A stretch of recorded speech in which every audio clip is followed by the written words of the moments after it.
sûr. On va rester sur la thématique pour ne pas disperser les téléspectateurs. Cyril Sambaka, il y a eu le 11 août la 5e session du comité de suivi de la mise en œuvre des recommandations du grand dialogue national présidé par le Premier ministre chef du gouvernement, c'était à Boya. Et lui, il a dit que la crise a eu un impact sur les économies.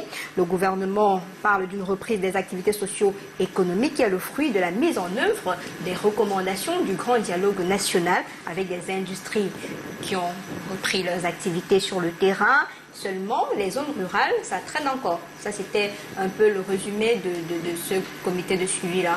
Le problème aujourd'hui, c'est de se poser la question, combien de temps faudra-t-il encore pour qu'on rentre à la normale? Or, moi, je pense que depuis 2016, à nos jours, c'est un peu trop.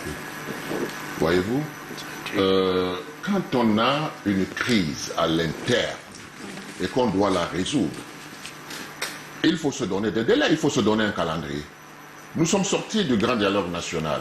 Nous attendions qu'on nous dise que le calendrier se met en route et puis ça aura à courir pendant 1 an, pendant 2 ans. Tel n'a pas été le cas. Aujourd'hui, on se perd dans des évaluations. Tout le monde sait que ce sont des évaluations complaisantes. Tout le monde le sait, on ne trompe personne.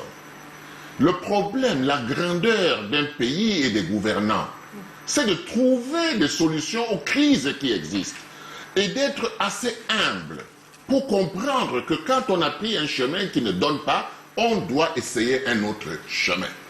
Or, dans le cas d'espèce,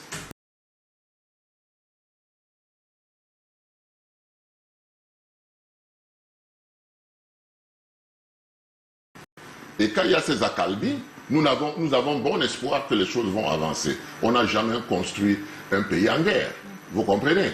Ce n'est pas parce qu'on détruit un pont et qu'on met des billes de bois pour que vous puissiez traverser qu'on a reconstruit le pays. Ce n'est pas de ça qu'il s'agit. Mais cela nous amène à quoi? Peut-être, je ne suis pas hors sujet, vous comprenez? Mais sauf que, dans la réflexion que moi j'entreprends avec les miens, je pense que le problème du Nord-Ouest ne peut pas se résoudre seul. Il doit se résoudre avec tous les problèmes du Cameroun. Parce que vous ne pouvez pas imaginer comment ça fait mal que vous soyez dans un pays et qu'on vous dise que bon, ceux-là, comme ils se plaignent trop, on va leur donner un statut spécial. Alors quand ils auront le statut spécial et que ça marche, les autres demanderont le statut spécial. Donc c'est une profonde réflexion qu'il faut engager aujourd'hui pour sortir le Cameroun, pour bâtir un nouveau Cameroun. Mais vous mettez où le plan présidentiel pour le Nord-Ouest et le Sud-Ouest? Mais le constat est là. Je vous dis que ça a été au forceps. C'est-à-dire que nous n'arrivions pas à trouver de solution. Alors le ministre, excusez-moi, je perds son nom, c'est lui qui a dit, dans la Constitution, quand même, il est prévu un statut spécial. Faute de mieux, qu'est-ce qu'on a fait? On est tombé sur le problème de statut spécial. Demandez-moi si on a donné un contenu, non? J'étais à Kamefoumo, exactement. Mais il n'y avait pas de contenu. Vous comprenez? Or, en même temps, on dit qu'on est un pays uni. Nous sommes un pays uni, nous voulons être un pays uni. Mais il faut du patriotisme. Où est-ce qu'on met le patriotisme? Où est-ce qu'on met le nationalisme? Pour commencer à diviser et dire que, n'est-ce pas, vous, on va vous donner un statut spécial parce que vous êtes plein. Non, il ne s'agit pas de cela. Il s'agit de repenser profondément le Cameroun 60 ans après les indépendances et bâtir de nouvelles fondations. Et je peux vous le dire, les larmes dans les yeux, parce que moi, j'ai eu la chance, il y a 30 ans, d'être l'intermédiaire entre le docteur Adamou Ndamjoya et celui qu'on a appelé dans Aboya Mola Njo Litoumé. Cette affaire avait été discutée. Et ils avaient accepté. Mais qu'est-ce qui a coincé alors? Je vous dis, ils avaient accepté la régionalisation. Pourquoi? Parce que tout était expliqué. Le Nord-Ouest et le Sud-Ouest vivaient un fédéralisme décentralisé. Pendant que la zone francophone vivait un fédéralisme centralisé.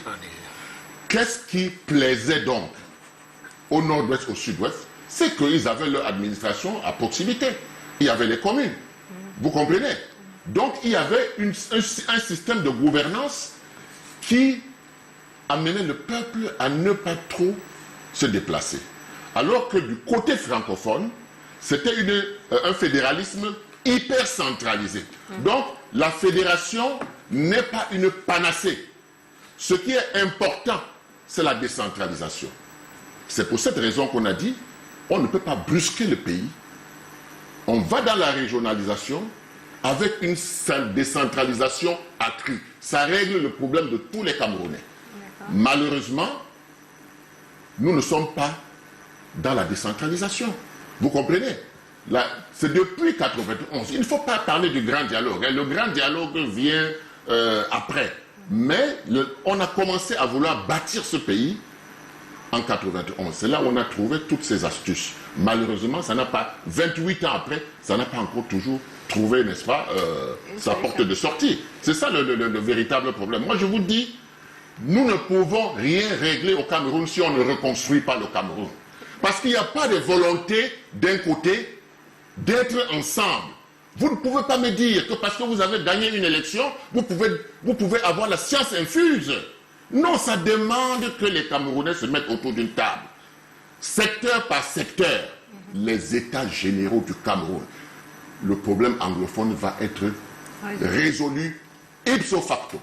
Paul Païret, sauf que le Cameroun a opté pour la décentralisation. On a le conseil régional déjà en place. C'était des pistes de solutions pour pouvoir impulser le développement, que ce soit dans les régions du nord-ouest et du sud-ouest, mais dans d'autres régions également. D'où ces textes qui sont modifiés tout le temps pour les collectivités territoriales décentralisées. Oui, bon.